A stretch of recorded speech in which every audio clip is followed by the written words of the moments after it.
Season square charitable trust દ્વારા વિવિધ સેવાકીય અને સાહિત્યિક પ્રવૃત્તિઓ થાય છે ત્યારે આગામી 18 ઓગસ્ટના રોજ સિઝન સ્ક્વેર ચેરિટેબલ ટ્રસ્ટ અને સાહિત્ય સેતુ રાજકોટના ઉપક્રમે ઓપન સૌરાષ્ટ્ર કચ્છ સ્વરચિત કાવ્ય પઠન સ્પર્ધા 2024નું આયોજન કરવામાં આવ્યું છે, જે અંગે ભાગ લેવા ઈચ્છતા નવોદિત કવિઓને ગૂગલ ફોર્મ દ્વારા 10 ઓગસ્ટ સુધીમાં પોતાની સ્વરચિત તેમજ અપ્રકાશિત કવિતા મોકલી આપવાની રહેશે તેમજ વિજેતા કવિઓને સન્માનિત પણ કરવામાં આવશે। આ અંગે વધુ વિગત અબ તક મીડિયા હાઉસની મુલાકાતે આવેલા સિઝન સ્ક્વેર ચેરિટેબલ ટ્રસ્ટના આગેવાનોએ માહિતી પૂરી પાડી હતી। Harshad Dave, mobile number 98 790 78587 78587। Season square charitable trust અને સાહિત્ય સેતુ રાજકોટ દ્વારા ઓપન સૌરાષ્ટ્ર કચ્છ સ્વરચિત કાવ્ય પઠન સ્પર્ધાનું આયોજન કરવામાં આવ્યું છે।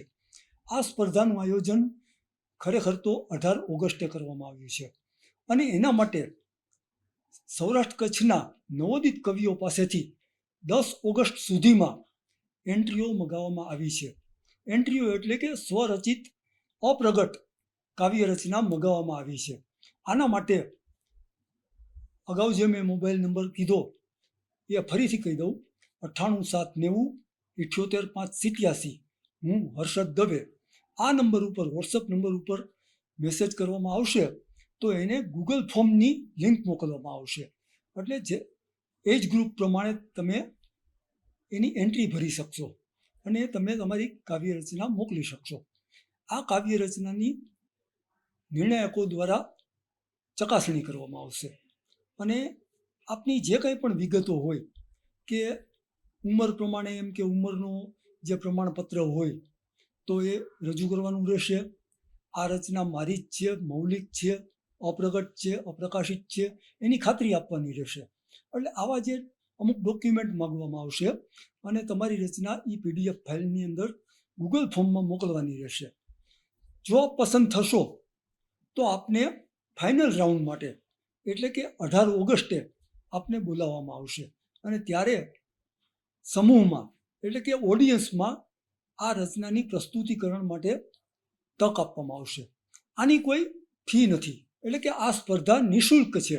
આના માટે કોઈ પ્રવેશ ફી નથી કે પરફોર્મ કરવા માટે પણ કોઈ એવી ફી નથી, બલકે આપ જ્યારે પરફોર્મ કરવા આવશો, જો આપ પસંદ થઈ આવો તો આપને બોલાવવામાં આવશે અને ત્યારે ઓડિયન્સની રૂબરૂમાં જ્યારે રજૂ કરવાની રહેશે ત્યારે તમને એજ ગ્રુપ પ્રમાણે પ્રથમ, દ્વિતીય અને તૃતીય એવી રીતે 3 કેટેગરીમાં ઇનામ જાહેર કરવામાં આવશે, એટલે કે વિજેતા જાહેર કરવામાં આવશે। આ વિજેતાઓને શિલ્ડ, પ્રમાણપત્ર એનાયત કરવામાં આવશે અને 3 કલાક કે 2 કલાકનો જે 2.5 કલાકનો પ્રોગ્રામ હોય એ દરમિયાન કંઈ પણ આપની જે વ્યવસ્થાઓ હોય એ સાચવવામાં આવશે। અને ખાસ તો આ કાર્યક્રમનો ઉદ્દેશ એ છે, આ સ્પર્ધાનો ઉદ્દેશ કે સૌરાષ્ટ્ર કચ્છના જે નવોદિત કવિઓ છે કોઈ પણ એજ ગ્રુપના કે 12 વર્ષથી ઉપરની કોઈ પણ એજ ગ્રુપના નવોદિત કવિઓને એક પ્લેટફોર્મ મળે અથવા તો એની કવિતાઓને એક સાહિત્ય માટે એને પ્રોત્સાહન મળે, એના માટે આ સ્પર્ધાનું આયોજન કરવામાં આવે છે।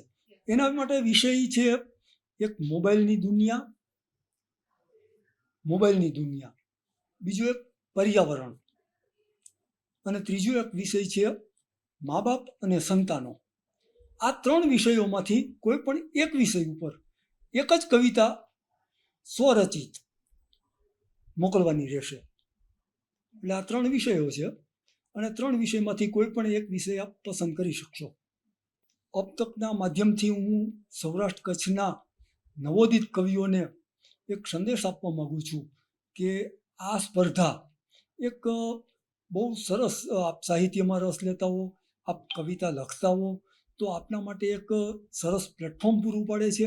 અને આવી સ્પર્ધા ગયા વર્ષે પણ કરવામાં આવી હતી, ત્યારે પણ સૌરાષ્ટ્ર કચ્છમાંથી નવોદિત કવિઓને બોલાવવામાં આવ્યા હતા અને એ લોકોને પ્રોત્સાહિત કરીને એ લોકોને વિજેતાઓને શિલ્ડ આપવામાં આવ્યો હતો, પ્રમાણપત્ર આપવામાં આવ્યું હતું અને જે લોકો પસંદ થયા હતા સ્પર્ધા માટે ફાઇનલ રાઉન્ડમાં એ લોકોને દરેકને પ્રમાણપત્ર આપવામાં આવ્યા હતા। તો આમાં પણ એવું આયોજન છે જ